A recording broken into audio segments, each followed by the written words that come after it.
go for the middle range, I think. Where I'm like... Sitting up uncomfortably. Yeah, like they do on every talk show. Almost because that's how it looks best. Yeah. Okay, insights. But then you can tell though. Because they're always talking to the host like that, so they're always side on. Yeah. And they're always just like straightening themselves and doing that. You're just like, you look so uncomfortable. Welcome! Hello everyone! It's con season, which means a whole slew of new games are about to hit the board game market. Woohoo! New games! Yes! Just what we all need. Yes, we've got loads of space. All the space. All the space. Well, luckily... Look at it. There's tons. What's down here? Fit some down there. Fortunately for addicts like Matt and us in general, Gen Con 2019 is happening in America, as it usually always. does, you know. But that means we can't be there. No. Which means we can't actually buy these games. Which is good for our wallets. But Not instead... for yours. But we can talk about them. Yes. And we will. Yep, this is our top 5 anticipated Gen Con games. But of course it'll be 5 each, because... We're special. Yeah. And top 10 doesn't work either, because we can't be bothered comparing these ones. You'd think a channel that is all about comparing games would be able to do that, but you know, apparently that could be a hook. That could have been. Someone should have thought of that. Yeah. Enjoy! Some of these will be available for sale at Gen Con. Mm-hmm. Some of them will be available to demo at Gen Con. Most of mine are demos, I think. Right. Yeah. Because I can't remember which way around it is, but someone in the edit will write it on screen for you! So we'll have accurate information for you. So, start us off, Robin. What is your number 5 game? My number 5 game is Coral Island, which is actually 2 games. Yes! Yes, it's 2 games in one. One called Coral, one called Island, which is why I left that heavy pause in there, because I was like, actually, is it Coral Island, or is it Coral and Island? I'm not entirely sure. Either way, I was intrigued by the fact that it's 2 games in one. Yes! And, I mean, obviously not many people have played this. There's been some positive reception to it, because I think it was kind of played around last year. I've played it. You've played it. I played one of them. There you go. A You've bit. played it already. But this was ages ago. So this was at the UK Games Expo last year. What do you think? Nice, Yeah. but it's gone under so much development since then that like my experience of it is a little bit irrelevant. Yeah, Now- so this is why I was intrigued by it, because to be fair, the reception was fairly kind of, like you said, nice. But There were a couple of issues, definitely, But it's changed a lot, so I'm It has. intrigued. And looking at it now, it's a lot like if you played Reef, which came out last year, or you've played Blueprints, the dice game where you're building shapes with your dice. Coral is a lot like those 2 games, kind of combined, except where players play individually in those games, this is one joint reef being built with dice by all the players. So other players' decisions interact with your decisions, and I really like that aspect. it looks great. It looks like nice. You're building this, and they're all like glassy dice, aren't they? Yeah, they're all kind of So it's translucent. really It's pretty. really nice. Yeah. So yeah, bright and colourful. Looked quite simple to play, and I like the fact that it's 2 games that I really enjoyed, which is Reef and Blueprints, combined together, where everyone's affecting each other's decisions, and I like that a lot. Yep. Yeah. What's Great. your number 5 game? My number 5 game is Isle of Cats. Oh, because you love cats. Because I don't actually love cats, I'm a dog person, but hey, it's a really nice looking game. What I do love is polyamino tiles. Bless you. What? So polyamino tiles are tiles that are married to multiple other... No, it's like, think Tetra shapes. Oh, okay. Games like Patchwork, right. you know, Barron Park and Cottage Garden that we did a video about, we you know, did, in the first season. Yeah, just good. Okay, somebody didn't know that term before. Guess who? Yeah. That's cool, actually. Yeah, I like that. Yeah. And so in this, it's kind of fantasy realm. There's an island full of cats, and hence the name. It's good. And apparently there's some big bad guy heading over there, and you're going in with your boat to rescue them.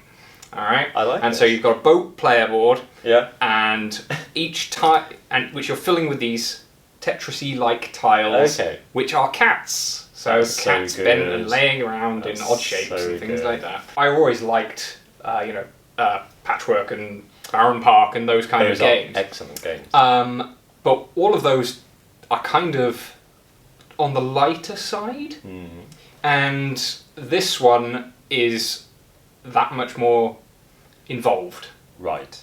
a bit heavier. There's a lot more different things. So there's like a card drafting element to it, Oh. where you're drafting, some like abilities and scoring things, and then the actual just the tile laying is like a layer more complicated. You've got things printed on the board that sometimes you want to leave certain numbers of them revealed. Right, yeah. Boat has different rooms, which kind of subdivides it into different areas. So like fill certain rooms and other things. Yeah. So it looks like beautiful as well, because these anticipation videos, I'm a sucker for nice art. Yeah. And these days it really counts, because there's so much competition for great looking games out there. If a game can catch your attention just by the way it looks, then I think that's worth commenting on. Yeah. Number four. Number 4. Number 4. Right, my number 4 is Carnival of Monsters, or Monster Carnival. Ah! Be scared, be very scared. I'm not 100% sure on the title because it's actually a German game that's been translated into English for Gen Con. So it has an English title, I can't remember which way around it is. Anyway, you are members of the Royal Monstrological Society, which Of course we are! immediately caught my eye. And it's a card drafting set collection game with really nice artwork. And the point is that you are trying to collect the best kind of display, the best menagerie of monsters to display at the end of the game. And I like kind of everything about it kind of appeals to me in many senses, because the style of play is easy. It's card drafting, set collection, but you're drafting different sets of cards. So you're drafting cards that give you abilities, as well as cards that will allow you to get monsters, which obviously have their own abilities, like letting you earn more money, which would allow you to buy equipment and kind of, I'm not sure if it's like storage facilities to contain your monsters. So it's kind of, there are layers to this set collection. It's not just trying to grab, it's not like Rummy Cub or something where you're just going for one thing. So that appealed to me, and of course the artwork is great. And you play over 4 seasons of monster hunting. So there's a very firm time limit on it. What's your favourite monster hunting season, Robin? That would be the Jabberwocky season. Ah, yes. Yeah, yes. Could have come up with something a lot wittier there. Complete blank. Unprepared there. But yeah, so I like the fact it has a nice limit, and there's some Let's Plays which are available in German. So Good. and that's, to be honest, that's the reason it's not higher on my list. Because the Germans are involved. Because the Germans are involved. No, because from the Let's Plays it looks good, but player interaction looks limited. What's your number 4? My number 4 is In the Hall of the Mountain King. Oh. Which, Also has to monsters. begin with, also has monsters. Yeah. You're all trolls. Yay! It's such a good name for a It is game. a good name, I mean, actually. and Surprised a piece it of hasn't been music. done before. Yeah. Yeah. This one is also got polyamino tiles in it. Is there a theme to this list? Yes, this is our top 5 polyamino tile games. Oh, right. Okay. Releasing it. Right? No? Well, this time though, rather than having your own player board thing, which is what you always seem to have in these kind of games when you're placing these tiles, you're all building onto a single central board, which is cool. the Hall of the Mountain King, which has fallen into ruin, and you're all digging your way in to kind of rebuild it. And so these tiles that you're laying, these strangely shaped tiles, are pathways through the rubble and ruins that you're opening up in order to access resources and statues, which you then have to move through the tunnels you've created to place on plinths within the network, which is really nice. Yeah. And they also have in it this very kind of intriguing worker resource thing. So you can hire new workers, which come in the form of cards. And you start off with a row of 4. Yeah. And then new ones that you take get placed. You're basically forming a pyramid of workers in front of you. So it goes above 2 of them, and that builds up. And when you do that, that card and everything below it all trigger, and you gain everything that's printed on those cards.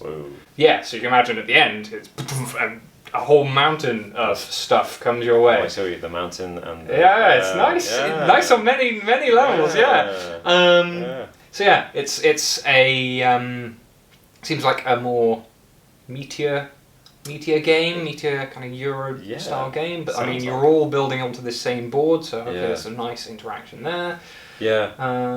Sounds good. I'm very intrigued. I think it's by people who are involved in the Endeavour Kickstarter re-release, which at least gives it some hopefully positive pedigree there as well. Fingers crossed. Yeah, time will tell. Yep.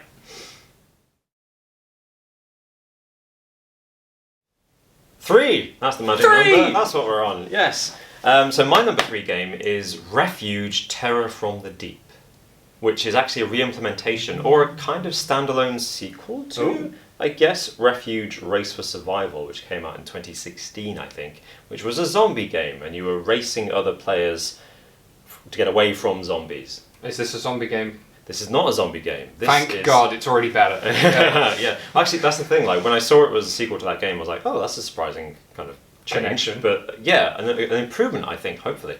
Because this one's got some great cover artwork. It's set underwater, as the name would suggest. And this time, it's 2 to 6 players racing to get away from the Kraken.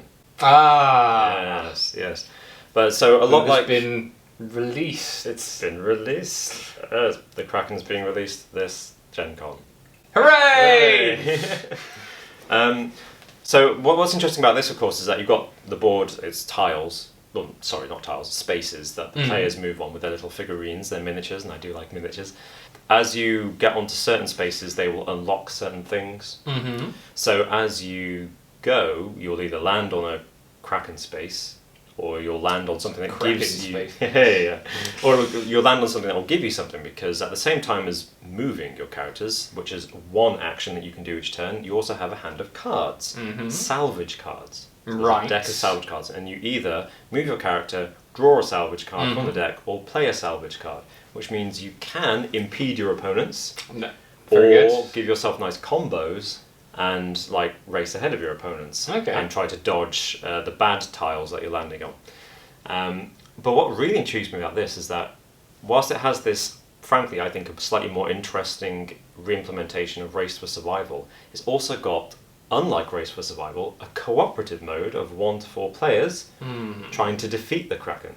And as far as I'm aware, it's on the same board, so it's just kind of shifting the dynamics of the pieces to use your equipment together to run around and defeat the Kraken. And I like that. I like the fact that there's 2 modes, including a solo mode. So it's unlike Race for Survival, which was not a bad game, but not like an amazing game. Have you played Race for Survival? Oh, once. Oh, cool. Okay. Ago. Yeah.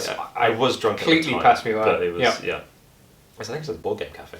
So, like not a bad game at all, but not like like a good like casual game. Whereas this has got multiple modes, which I really appreciate. And of course, it's got a great theme, which is vaguely Lovecraftian with a Kraken, or vaguely Norse, and Vikings and Lovecraft, 2 favourite things.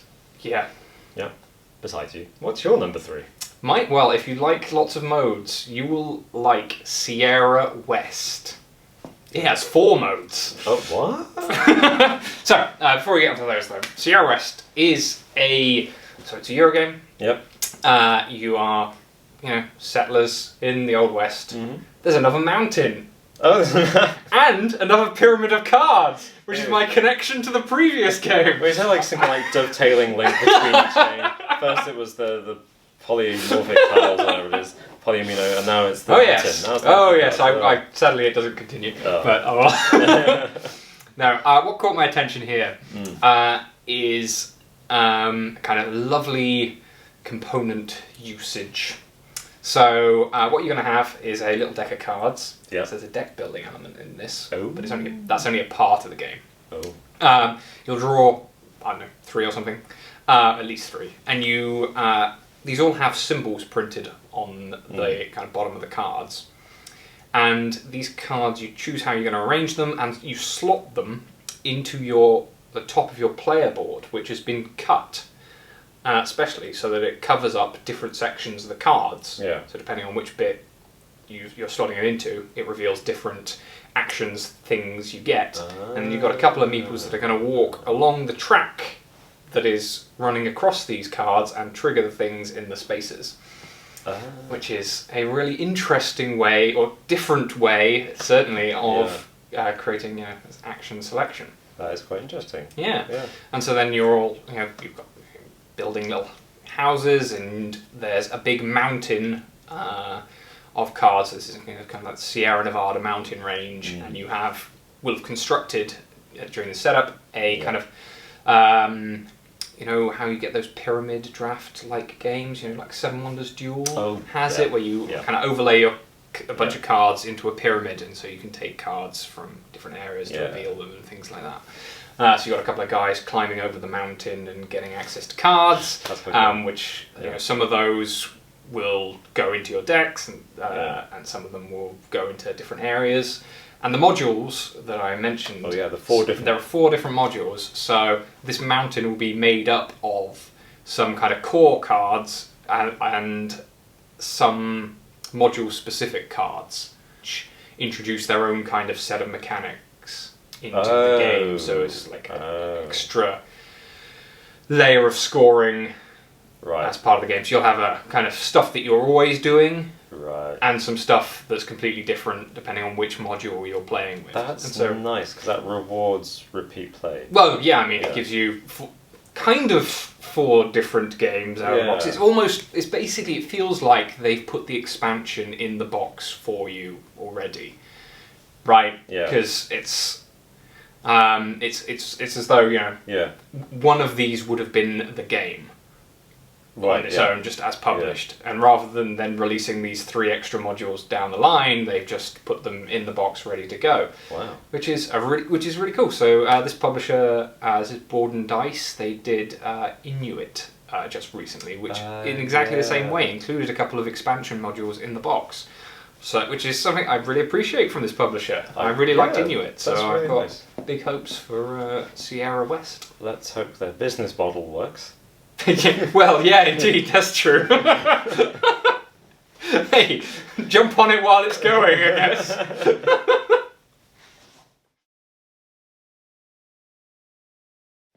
Okay, things must be holding up. It's number 2. What's your number 2? My number 2 is Ecos First Continent, which is a tile placement game, but it's not quite as simple as it sounds, but not in a bad way. If that makes sense. So the theme is that the players are forces of nature, and they are there. Oh well, that's just me generally. Oh yeah, you must be wind, and it's just you're at the beginning of creation, and you've got an empty board, where you can place tiles, little hexagonal tiles, I think, and each of the players are kind of competing to shape the world in whatever image they want. So you place tiles which are land types, like desert or ocean or lush green fields, whatever it is. But in order to do that, well, what separates it, I think, for me, is that apart from the nice theme and the artwork, is that you've got the way it works is kind of simultaneous play. So each player has a tableau of cards which have abilities that enable them to place tiles onto the map. Because once you place the land tiles, you can place animals onto the land, or landscape features like mountains. It's running theme. Just keeps connecting. Yeah. But in order to do that, you have these tableau cards, and you have to unlock the ability on those tableau cards by matching symbols, which are elements, and those elements are unlocked by one player each turn reveals a tile at random from a bag, essentially, and then all players get that resource. Get that resource. And if they've got a card in their tableau that will be unlocked with that resource, they can unlock it. If they don't, they can save it as a kind of energy cube, which they can then use to unlock cards in future turns. Right. And that's basically the way it works. And there's some kind of victory point system, but I haven't dug into how the victory conditions work. But yeah, it just seemed like a nice, elegant game. I like the fact that it's simultaneous play, so provided I guess everyone's on the ball, it should move Yeah. quite smoothly. That's always nice. Yeah. So yeah, what's your number 2? My number 2 is not just one game, because I'm cheating, apparently. It's multiple games. They are the adventure games. Oh. Yes. So this is a new series of kind of small box games from Cosmos, similar to Exit, similar to Unlock, similar to Time Stories, that kind of vein, and I really like those kind of puzzle story things. These are more story focused, is the idea. So it's kind of a mystery. Great. They're kind of taking a lot of the mechanics from those other games of combining cards, and it's all like, I've purposely not dug too much into the mechanics because so much of the joy of these style of games is in discovering what's there. What I do know is that these are like, they're not destructive like the Exit games. So not one use only.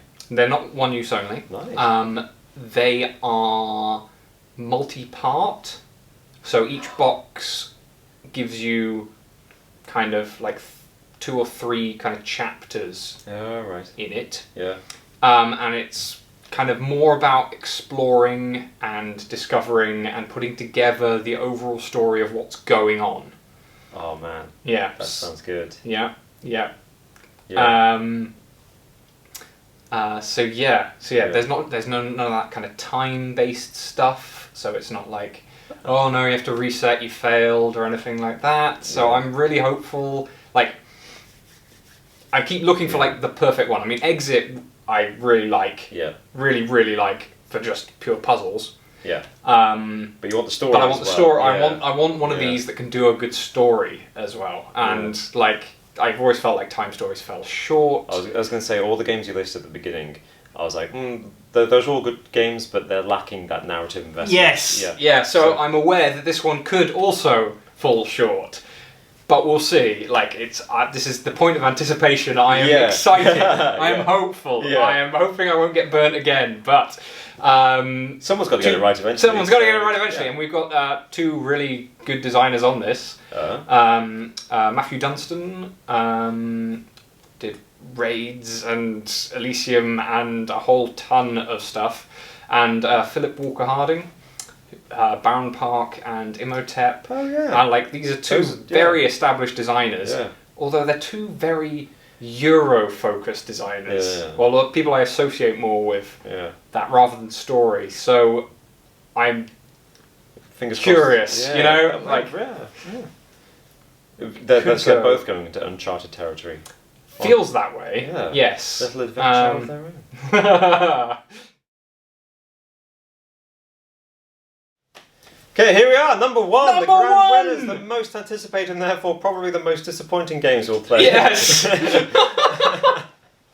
No, not really. My number 1 is the Stygian Society, which is a great name, and it's got great cartoonish artwork, which I really like, and it combines a lot of things. So what I like about it is the mechanics, what really drew me to this one.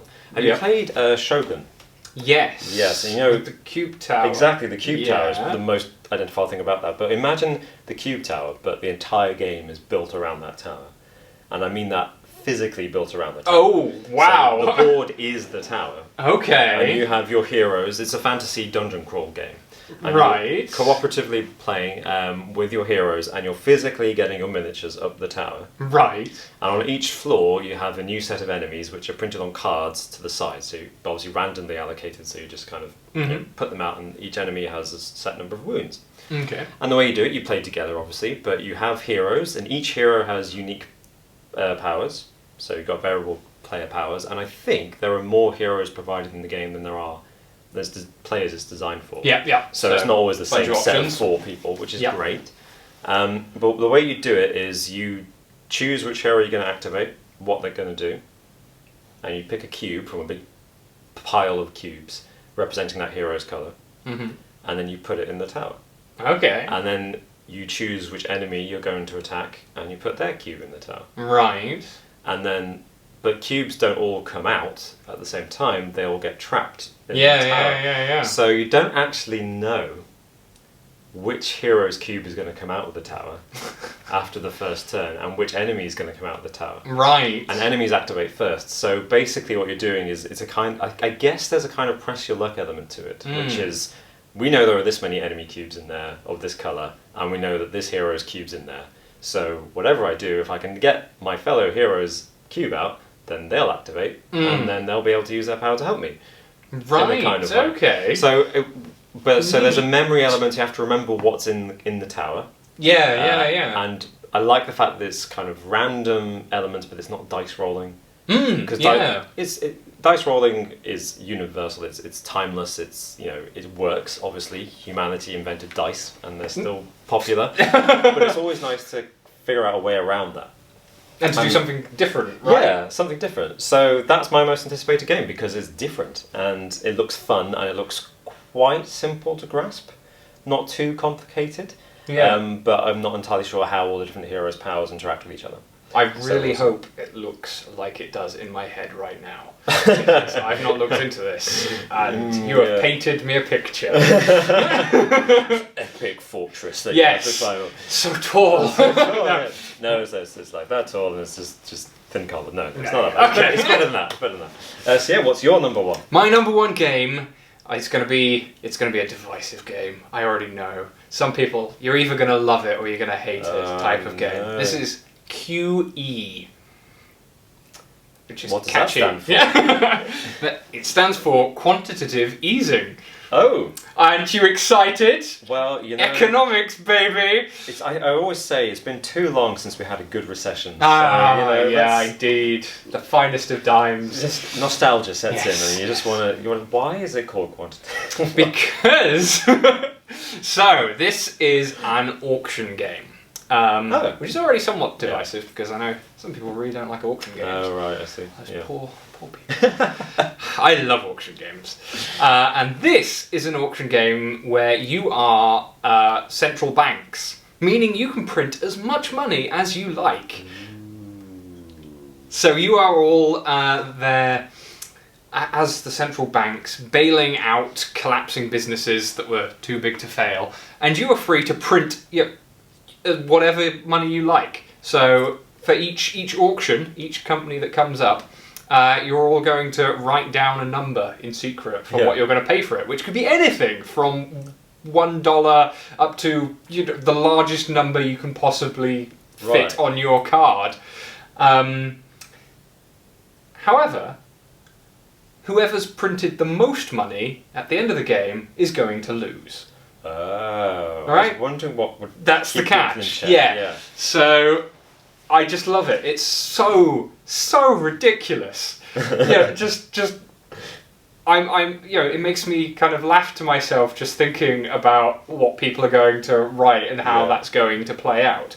As it's, one of my favourite games of the last year is The Estates, which is again auction game, and I love how they are so interactive and very completely player driven, and this is a player driven economy to possibly one of the wildest extents. So like I'm so long as you've got the right group and I feel like and you approach it in the right way, this is a game that could be tremendous fun. But likewise, it could be a game that is just not for you.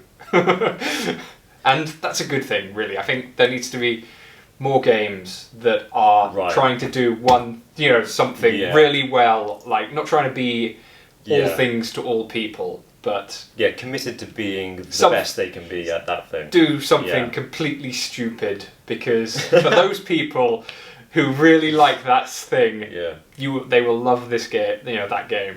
It's a clever theme as well. Like that justifies having that lack of limit. That's a really good. It's a really good match of theme and mechanic. That's great. Yeah. Oh. It's even that little bit satirical, right? Yeah, just a little bit. Let's just run off as much money as we can to save this bank. Yeah, it's. So those are our top 5 each 10 games for Gen Con this year. What games are you looking forward to? And did our list match any in your list? Please let us know in the comments. And don't forget to give the video a like if you enjoyed it. Share it with all your friends. Click the bell notification to make sure that you're getting proper notifications of the videos. And because we don't really know exactly when we'll be back. No, right? we don't actually. Because Which is Greater Series 3 has just finished. Yeah, just wrapped up. And I'm working on some more scripts. So there will hopefully be things soon. In the near future. But yeah, we don't have a definite date for you just yet. But if you miss us, feel free to just go back and watch all the old again. ones. Just go through it again. And leave some more comments and stuff. Say hi occasionally. It gets lonely. Very lonely. Yeah. Check us out on Twitter. When the lights go out.